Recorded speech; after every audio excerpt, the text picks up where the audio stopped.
Hello my dear students, कैसे हो आप सब। मैं Lokesh Agarwal accounts by triple A में एक बार फिर आपका स्वागत करता हूं और आप सबको आज गणतंत्र दिवस की हार्दिक शुभकामनाएं भी देता हूं। और आज हम लोग शुरू करने वाले हैं इनकम टैक्स के अंदर एक बहुत इंपॉर्टेंट सेक्शन 80C के बाद जो बहुत इंपॉर्टेंट और बहुत फेमस क्वेश्चन जो सेक्शन रह रहा है पिछले 2-3 सालों से, बहुत ही इसमें अपडेट्स आए जा रहे हैं, बहुत अच्छा सेक्शन बना दिया गया है। वो है सेक्शन 80D। 80D को टोटली मेडिकल एक्सपेंडिचर या मेडिकल एक्सपेंसेस के बारे में बोला जाता है। तो आइए शुरू करते हैं सेक्शन 80D। आज का हमारा टॉपिक कंप्लीट 80D को हमने बोर्ड पे बना दिया है।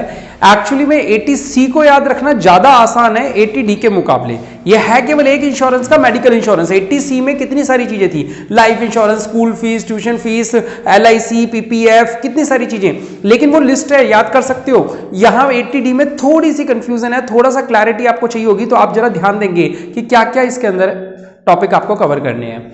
देखो बेटा, सेक्शन 80D पर्टिकुलरली होता किस चीज के लिए है? डी फॉर डॉक्टर, है ना। तो ये आपको यानी कि कहीं ना कहीं मेडिकल से रिलेटेड खर्चों के लिए बोला जाता है। इनफैक्ट मेडिकल इंश्योरेंस प्रीमियम अगर हम बोले तो ज्यादा जरूरी है।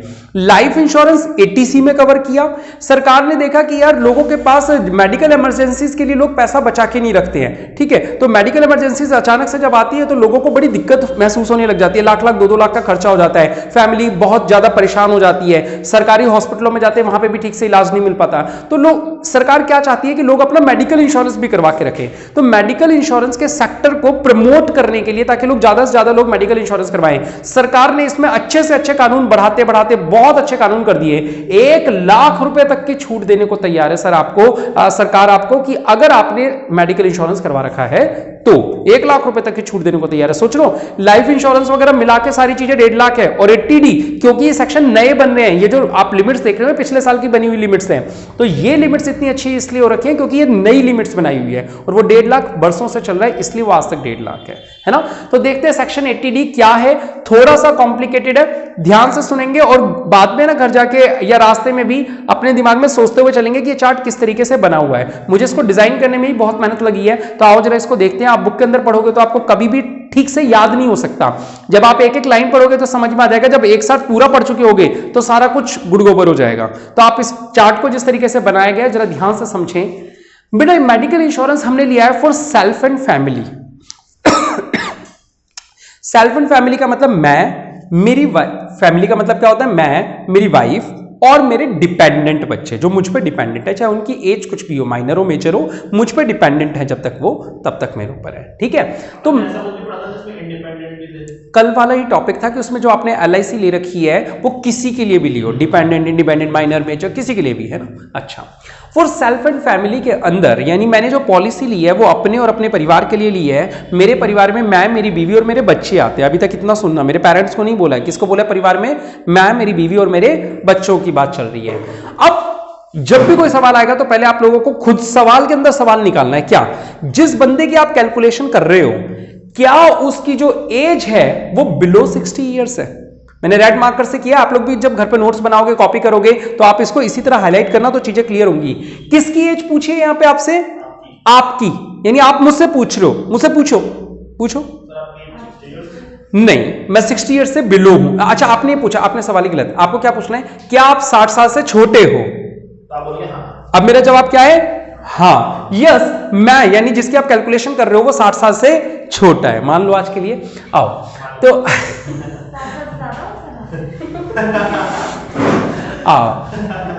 अब आपको क्या पूछना है? अब आप मुझसे पूछोगे कि क्या आपने अपने पेरेंट्स के लिए भी पॉलिसी ली है क्या? अभी तक तो क्या पूछा था आपने? क्या आप 60 साल से छोटे हो? अब आप ये पूछ रहे हो, सर आपने जो इंश्योरेंस पॉलिसी ली है, क्या आपने अपने पेरेंट्स के नाम से भी पॉलिसी ली है? क्या आप अपने माँ बाप का ख्याल रखते हो, उनके लिए भी हेल्थ इंश्योरेंस लिया है, या बस आप अपने बीवी बच्चों से हो, माँ बाप का कुछ भी हो जाए? अगर मैं जवाब देता हूं हाँ मैंने पॉलिसी ली है माँ बाप के लिए भी, फिर आप एक और सवाल पूछोगे मुझसे। आंसर लिखने से पहले कितनी बातें पूछनी पड़ेंगी सोचना। पहले आप क्या पूछोगे कि जिसकी कैलकुलेशन कर रहे हैं वो 60 साल से छोटा है क्या? फिर उससे पूछोगे तूने अपने पेरेंट्स के लिए पॉलिसी ली क्या? अगर वो बोलता है हाँ पॉलिसी ली है पेरेंट्स के लिए पॉलिसी ली है, फिर एक सवाल पूछोगे, आपके पेरेंट्स 60 साल से बड़े हैं क्या? आपके पेरेंट्स 60 साल से बड़े हैं क्या? पहले मेरे से पूछा था 60 साल से बड़े, अब क्या पूछोगे कि आपके पेरेंट्स भी 60 साल से बड़े हैं क्या? मेरा जवाब यस भी हो सकता है, नो भी हो सकता है, ऑफ कोर्स किसी भी के हाँ 60 साल से छोटे हैं क्या? तो मेरा जवाब यस भी हो सकता है, नो भी हो सकता है। फिलहाल मैं यस यस यस पे आ रहा हूं। तो अगर मेरा जवाब है यस, तो यानी कि सरकार ने कहते हैं क्या आप अपनी मेडिकल इंश्योरेंस के लिए सेल्फ एंड फैमिली मैक्सिमम 25,000 तक की डिडक्शन ले सकते हो। ठीक है, मैक्सिमम कितने रुपए तक की? 25,000 तक की। आपके पेरेंट्स के लिए अलग से 25,000 की छूट मिल जाएगी, क्योंकि आपने पेरेंट्स की भी ली है। खुद के लिए तो 25 मिल ही गई, पेरेंट्स के लिए और 25 मिल गई। और प्रिवेंटिव हेल्थ चेकअप, जैसे अपन मेडिकल टेस्ट वगैरह करवाते हैं ना, शुगर बीपी इस तरीके के, प्रिवेंटिव हेल्थ चेकअप अगर आप करवाते हो पूरी फैमिली में किसी का भी, अपना मम्मी पापा, तो उसके 5,000 रुपए तक की छूट आप और ले सकते हो। ठीक है, लेकिन सरकार ने फिर मैक्सिमम रिस्ट्रिक्शन लगा दी कि इनका टोटल बनता कितना है? 55 कह रहे, लेकिन ये होना कितना चाहिए मैक्सिमम? 50। अच्छा, एक दो सवाल पूछता हूं। मान लो इसी वाले पॉइंट में मेरी पॉलिसी थी 30,000 की, जो मेरी और मेरी वाइफ और मेरे बच्चों के लिए थी, तो कितने रुपए माइनस कर पाऊंगा? मैक्सिमम कितना है? Self and family. मेरे पिताजी के लिए मैंने ली थी, माता पिताजी के लिए, क्योंकि वो दो ही लोग थे, तो वो 20,000 की थी। अब कितनी माइनस हो पाएगी? या 25? सवाल को चेंज करता हूं। मैंने अपनी और वाइफ की जो ले रखी थी वो थी 20 और मम्मी पापा वाली थी 30। अब बताओ क्या मेरे को 50 की छूट मिल जाएगी? 20 और 30? 50। कितने की छूट मिलेगी? 45। कैसे? मेरी और उसकी तो 20 है मेरी वाइफ की, और मेरे पेरेंट्स वालों की 30 है, तो 30 में से कितनी मिलेगी? 25। तो 20 और 25 45। और दोनों की अगर हमारा 30-30 का इंश्योरेंस है, मेरा भी और मेरे पेरेंट्स का भी, तो भी कितनी मिलेगी? 50 मिलेगी। दोनों का 30-30 है, तो मेरे वाले के लिए भी 25 और मेरे पेरेंट्स वालों के लिए भी 25। पे 30 किया है, छूट तो 25 ही अवेलेबल है, पे दोनों का 30-30 किया है, तो कितनी छूट मिलेगी? मेरे वाले में भी 25 और मेरे पेरेंट्स वाले में भी 25। आ रही है समझ में? ठीक है। अच्छा, मेरी वाली 30, पेरेंट्स वाली 30 और 6,000 रुपए का मेडिकल इंश्योरेंस। अब बताओ कितनी मिलेगी? 5,000 रुपए प्रिवेंटिव हेल्थ चेकअप के नहीं मिलेंगे उसके? 5,000 रुपए मैक्सिमम लिमिट 50 है। चलो एक और पूछता हूं लास्ट, फिर दूसरे टॉपिक पे चलेंगे। लास्ट, मेरी 24,000 का इंश्योरेंस, या 20,000 कर लेते हैं, इजी वैल्यू। मेरा 20,000 का इंश्योरेंस है, ठीक है, या चलो 24 ले ले। 24,000 का मेरा इंश्योरेंस है, कैलकुलेटर ले सकते हो। और 21,000 का मेरे पेरेंट्स का इंश्योरेंस है, 21,000 का पेरेंट्स का, 24 का मेरा, 21,000 का पेरेंट्स का है। और मैंने ना 6,000 रुपए प्रिवेंटिव हेल्थ चेकअप में भी खर्च किए हैं। 51 हो रहा है, 1,000 51 हो रहा है, तो 50 आएगा। हाँ, 21 साल का 24 पूरा और 6 में से 5 उसका 24, 21 और 5। चलो वो जो प्रिवेंटिव हेल्थ चेकअप है, अगर वो 4,000 का ही है, अब बताओ, 24 मेरा, 21 पेरेंट्स का और 4,000 प्रिवेंटिव हेल्थ चेकअप का, कैसे? मेरे वाले का अलग कैलकुलेट करोगे, पेरेंट्स का अलग मैक्सिमम लिमिट लगाओगे, और टोटल कितना? हाँ, लास्ट मेरा 30, पेरेंट्स का 26 और 4,000 का मेडिकल इंश्योरेंस, मेडिकल चेकअप। 30 में से 25, 26 में से 25 हो गया पूरा। चलो एक और, मेरा 30, पेरेंट्स का 15, पेरेंट्स का 15 और 5,000, या एक सेकेंड, पेरेंट्स का 21, मेरा 30, पेरेंट्स का 21 और प्रिवेंटिव हेल्थ चेकअप 6,000 का, बस खत्म। 25 मेरा, 21 पेरेंट्स का, 46 और 6 उसका था, तो कितना हुआ? क्लियर कर पा रहे हो? देख रहे हो कितना कॉम्प्लिकेटेड बना रखा है इसको, तीनों को अलग अलग करके कंपेयर करना है, फिर कंपेयर करने के बाद फिर 50 से कंपेयर करना है। ठीक है, यानी हर चीज को पहले कंपेयर करूंगा, मेरे वाले को 25 से अलग, पेरेंट्स वाले को 25 से अलग और 5,000 वालों को अलग, और उसके बाद जब तीनों का टोटल आ जाए तो वो अलग 50 से फिर कंपेयर होगा। 4 बार कंपेरिजन करना है। क्लियर हो गया? लेकिन अगर मैं जवाब देता हूं सर मेरे पेरेंट्स, मैं खुद ही सर मैं खुद इतना बड़ा हूं, तो मेरे पेरेंट्स तो 60 साल से ऊपर होने ही है। ऑफ कोर्स मेरे पेरेंट्स मुझसे 60 साल से उनकी एज 60 साल से ऊपर है। तो कह रहे अच्छा, क्योंकि आपके पेरेंट्स बहुत बड़े हैं उम्र में, आपके पेरेंट्स उम्र में बड़े हैं, आपका तो 25 का डिडक्शन दे ही रहे थे, आपके पेरेंट्स क्योंकि उम्र में बड़े हैं तो उनका प्रीमियम भी ज्यादा आ रहा होगा। बेटा मेरी मम्मी का अकेले का अगर मैं स्टार हेल्थ इंश्योरेंस से करवाऊं तो 27,000 रुपए की कोटेशन दिया अकेली मम्मी की उन्होंने, है ना। तो फॉर पेरेंट्स आप 50,000 रुपए का आपको डिडक्शन कर दिया, यानी ये 25 वाला कितना बन गया? 50 कब? अगर आपके पेरेंट्स की उम्र 60 साल से ज्यादा है। समझ लो, वो ज्यादा बुजुर्ग है, तो आपकी तो 25 ही है अभी दोनों में, पेरेंट्स की जो है वो 25 से कितनी कर दी? 50, और प्रिवेंटिव हेल्थ चेकअप 5, और इस बार टोटल कितना होना चाहिए? जैसे यहां 50 था तो यहां पे 75 हो गया। आ रही है बात समझ में? पक्का? और ऊपर चलते हैं वापस। फिर से आपने मुझसे सवाल पूछा, आप 60 साल से छोटे हो। मैंने फिर से जवाब दिया, हाँ मैं 60 साल से छोटा हूं। क्या आपने अपने पेरेंट्स का इंश्योरेंस कराया? मैंने कहा पेरेंट्स की पेरेंट्स देखेंगे यार, मेरे से अपना घर नहीं पल रहा, वो देखेंगे अपना, मैं क्यों ध्यान रखूं? मैंने कहा नहीं, मैं पेरेंट्स का इंश्योरेंस नहीं करवाया, मैंने अपना देख लिया, पेरेंट्स की तो उम्र हो ली, अब तो वो जाएंगे सरकारी अस्पताल में डाल देंगे, क्या फर्क पड़ता है। तो सरकार ने कहा कि ठीक है, सेल्फ एंड फैमिली के लिए तो तेरे को कितना डिडक्शन दे देंगे? 25,000 का। और प्रिवेंटिव हेल्थ चेकअप, पीएचसी का मतलब होता है प्रिवेंटिव हेल्थ चेकअप, 5,000 का। तो तेरे को मैक्सिमम डिडक्शन कितनी मिल जाएगी? 25,000 की। क्या इसको एक्सप्लेन करूं केसेस बना के? समझ में आ गया? ठीक है। ये तो थी बात तब की जब मेरी उम्र कितनी थी? 60 साल से छोटी। अब आपने मुझसे पूछा क्या आपकी उम्र है 60 साल, क्या आप 60 साल से कम हो? नहीं। और मैंने जवाब दिया नहीं 60 साल से छोटे हो? नहीं। तो आपने पूछा फिर से, क्या आपने अपने पेरेंट्स का भी इंश्योरेंस करवाया है? मैंने कहा हाँ करवाया है। ठीक है, तो आपने कहा डिडक्शन मिलेगी कितनी? कहते हो सर क्योंकि आप खुद उम्र में इतने बड़े हो। कह रहे आप खुद उम्र में इतने बड़े हो तो आपको खुद के लिए भी कितनी मिलनी चाहिए? 50। देखो जैसे आप 60 साल से ऊपर गए तो यहां पे आपके पेरेंट्स 60 साल से ऊपर थे तो पेरेंट्स के लिए 60 दी, यहां पे आप खुद ही 60 साल से ऊपर हो तो आपके लिए भी क्या बन जानी चाहिए? 50 बन जानी चाहिए। हाँ या ना? 60 से ऊपर में कितनी मिल जानी चाहिए? 50। कह रहे सर आपने पेरेंट्स के लिए इंश्योरेंस लिया? मैंने कहा अरे यार मैंने उल्टा लिख दिया। हाँ इससे यहां लिख देता हूं 50,000 और यहाँ पे 0, यहाँ पे 50 और यहाँ पे 1 लाख। अच्छा हुआ मैंने कैलकुलेशन भी गलत लिख दी थी, यहाँ पे 55 लिख दी थी, वो भी सुधर गई। हाँ तो मैंने कहा हाँ सर मैं अपने पेरेंट्स को कैसे छोड़ सकता हूँ, मैं बेशक बूढ़ा हो चुका हूँ लेकिन मेरे अंदर पेरेंट्स के लिए आज भी उतनी वैल्यूज हैं तो मैंने अपने पेरेंट्स के लिए भी ले रखा है। कह रहे फिर तेरे लिए और 50 और प्रिवेंटिव हेल्थ चेकअप के तो 5,000 अलग से हैं ही। कह रहे लेकिन फिर भी टोटल तेरा जो है वो तेरा 1 लाख से ऊपर नहीं होना चाहिए। ठीक है, आई बात समझ में? मेरे खुद की कितनी लिमिट दे दी अब? 50। क्यों दी? क्योंकि मैं 60 साल से बड़ा हूं और मैं बड़ा हूं तो इस पर इन्होंने ये क्यों नहीं पूछा आपके पेरेंट्स 60 साल से छोटे हैं क्या? अगर मैं 60 साल से बड़ा हूं तो मेरे पेरेंट्स तो 60 साल से बड़े होंगे ही, तो इसलिए उसने केवल इस क्वेश्चन को पूछा, ये वाला क्वेश्चन पूछा ही नहीं। कह रहा आप वो तो साइलेंटली बात है, आपके पेरेंट्स 60 साल से बड़े ही होंगे है ना? अरे बात समझ में? कह रहा अडॉप्टेड हो सकते हैं कि हम अडॉप्ट कर ले पेरेंट्स जो हमसे छोटी उम्र के हो हैं। हाँ वे तो अब वो होता नहीं, अमेरिका में तो हो सकता है ये कानून लागू, वहां पे तो हो सकता है ये कानून लागू कि छोटे हो। खैर इंडिया के लिए अंदर नहीं है। Are your parents insured? मैंने कहा हाँ। तो कह रहे 50,000 क्योंकि आप बुजुर्ग हो तो आपके 50, आपके पेरेंट्स भी बुजुर्ग हैं तो उनके लिए भी 50 और प्रिवेंटिव के 5 तो टोटल हो गया 1 लाख।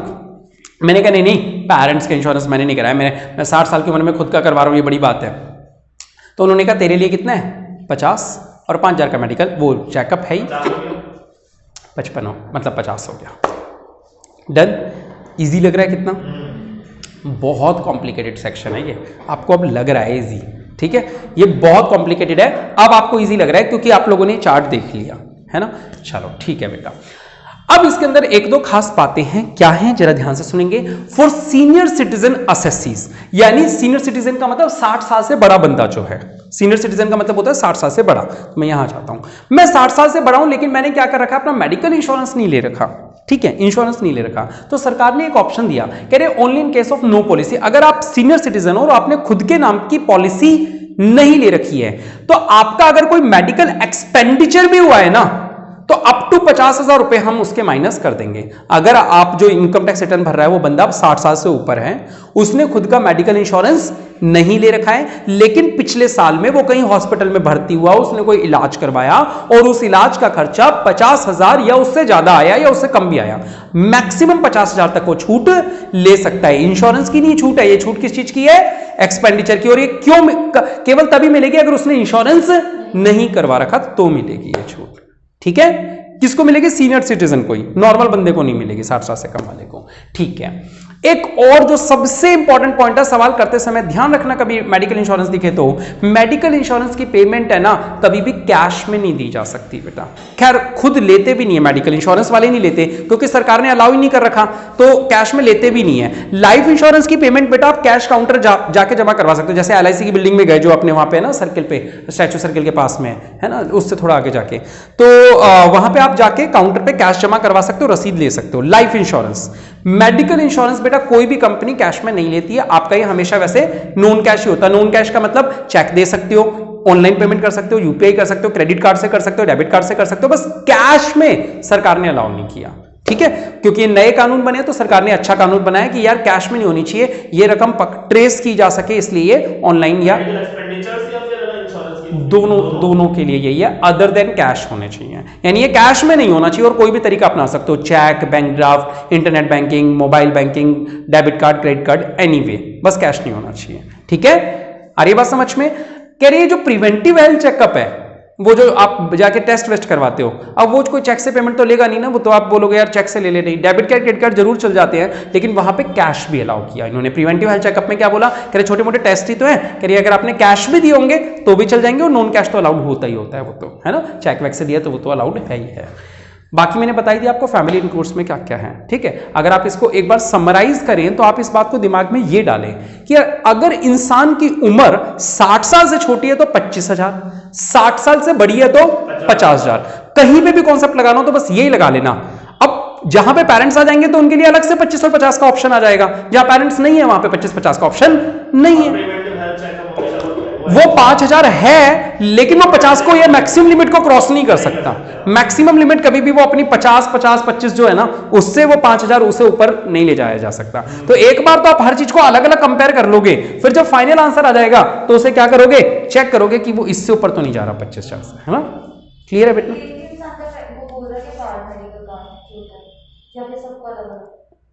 बेटा प्रीमियम का कार्ड सबका अलग आता है, जब आप इंश्योरेंस लेते हो तो पूरी फैमिली का होता है, जनरली आप अपना अकेले का भी ले सकते हो। तुम एक बार सवाल अपना रिपीट करो, पूछना क्या चाह रही हो। बिल्कुल, जैसे मैंने अपनी मेडिकल इंश्योरेंस ले रखा है तो हमारे घर में अभी सब लोगों का अलग अलग कार्ड बन के आएगा, लेकिन पॉलिसी एक ही है, प्रीमियम एक साथ जा रहा है सबका, और उन सबके लिए सबका अलग अलग कार्ड बन के आ जाता है, आइडेंटिटी कार्ड बोल सकते हैं उसको अपन। तो नहीं, चेकअप की नहीं मिली ना डिडक्शन मुझे, मुझे केवल इंश्योरेंस प्रीमियम की मिली और किसी भी चीज की नहीं मिली। क्यों बताता हूं। पहली बात ये जो तुम खर्चा पढ़ रहे हो, ये खर्चा की डिडक्शन किसको मिलती है, जो 60 साल से ऊपर हो, और वो भी सेल्फ के लिए। यानी अगर मैं मम्मी की रिटर्न भरता, मम्मी 60 साल से ऊपर है, अगर मम्मी की इनकम टैक्स रिटर्न भरी जाती और मम्मी का इंश्योरेंस नहीं हो रखा होता तो जो खर्चा वहां हुआ होता वो मम्मी को छूट में शामिल हो जाता। समझ रहे हो? आपने दवा रखी ना मम्मी की इंश्योरेंस? मेरी एक ही पॉलिसी है जिसमें सब लोग कवर्ड है। आपने दवा रखी? बिल्कुल। तो आपको मिलनी चाहिए ना मम्मी के चेकअप? हाँ, चेकअप की मिलेगी ही क्यों? एक्सपेंडिचर की भी नहीं मिलेगी ना, मैं सीनियर सिटीजन नहीं हूं, ये किसको मिलेगी डिडक्शन? केवल यही तो बता रहा था, ये केवल किसको मिलने वाली है, सीनियर सिटीजन जो रिटर्न भर रहा है। यहां सब क्या है बेटा, यहां अच्छा तुम एक बात बताओ, पहले इसकी बात करो, प्रिवेंटिव हेल्थ चेकअप एक अलग वर्ड है, मेडिकल एक्सपेंडिचर एक अलग वर्ड है, किसकी बात कर रहे हो? मैं नॉर्मल बात कर रहा हूं, मेडिकल एक्सपेंडिचर। एक्सपेंडिचर कहीं अलाउड नहीं है, नहीं है। एक्सपेंडिचर केवल एक ही केस में अलाउड है, किसको? जो रिटर्न भर रहा है वो बंदा खुद अगर 60 साल से बड़ा है और उसने अपनी इंश्योरेंस पॉलिसी खुद की नहीं ले रखी है। और ये पढ़ रहे हो, फॉर सीनियर सिटीजन असेसी है ये वाला, है ना। असेसी का मतलब जिसकी कैलकुलेशन हो रही है, अगर वो खुद 60 साल से बड़ा है और उसी का पॉलिसी का प्रीमियम दे रहे तो उसकी 50,000 तक की लिमिट मांगो, मतलब वो जो 75,000 डन। मतलब ये आपने बताया था ना कि मतलब कि पेमेंट ही वहां से हो रही है, मतलब वो लोग कहते हैं आपको पेमेंट नहीं करनी पड़ती, वो क्या चीज का इस चीज से तो वो डायरेक्ट रिइंबर्समेंट होता है, तो वो मेरा खर्चा तो हुआ ही नहीं। मान लो चलो थोड़ी देर के लिए मैं 60 साल से ऊपर का हूं और मैंने इंश्योरेंस पॉलिसी अगर ले रखी है तो ये टॉपिक ही नहीं लगेगा ना। ये टॉपिक कब लगना है, जब आपकी पॉलिसी नहीं ले रखी हो। अगर पॉलिसी ले रखी है तो फिर इसी टॉपिक में आ गए ना, एक्सपेंस वर्ड ही नहीं रहा। आपने जो किया वो क्या चीज थी, मतलब जैसे आप ये मेरे वाले में ये आ जाएगा, ये वाला मैं खुद 60 साल से छोटा हूं, मेरे पेरेंट्स 60 साल से बड़े हैं और मैंने पेरेंट्स के लिए भी इंश्योरेंस ले रखा है, मेरे लिए ये टॉपिक लगता है बस। लेकिन आप ऐसे में तो बता रहे थे कि पेमेंट भी उन लोगों ने किया, वो तो इंश्योरेंस वाले करेंगे, हाँ, तो उससे क्या लेना देना। पेमेंट भी वही लोग करेंगे, हाँ बिल्कुल, इंश्योरेंस की वही मिल जाएगी, दर्शन भी मिल हाँ बिल्कुल बिल्कुल सही, डबल बेनिफिट। मैंने वो जो प्रीमियम जमा करवाया, वो जो 11,800 या 12,000 रुपये बोल दो, वो जो प्रीमियम जमा करवाया उस 12,000 रुपये की छूट मेरे को यहाँ मिल गई, ठीक है। और जो खर्चा हुआ मम्मी के इलाज में, वो सारा खर्चा किसने बियर किया? इंश्योरेंस कंपनी ने। तो सरकार प्रमोट करना चाहती है इस सेक्टर को कि आप लोग इंश्योरेंस करवाएं तो आप लोग सेफ रहेंगे, ठीक है। चलो इसे क्लोज करें आज को। चलो आज की क्लास यहीं पे इसी सेक्शन पे समाप्त करते हैं। अगली क्लास में 2 छोटे छोटे से सेक्शन करेंगे, कोई खास बात नहीं है। 80DD 1 और 2 वाले जो कवर कर रहे हैं, कुछ खास नहीं है उसके अंदर। आज के लिए इतना ही, कल मिलेंगे नई क्लास में नए सवालों के साथ। तब तक के लिए शुक्रिया। जय हिंद, जय भारत।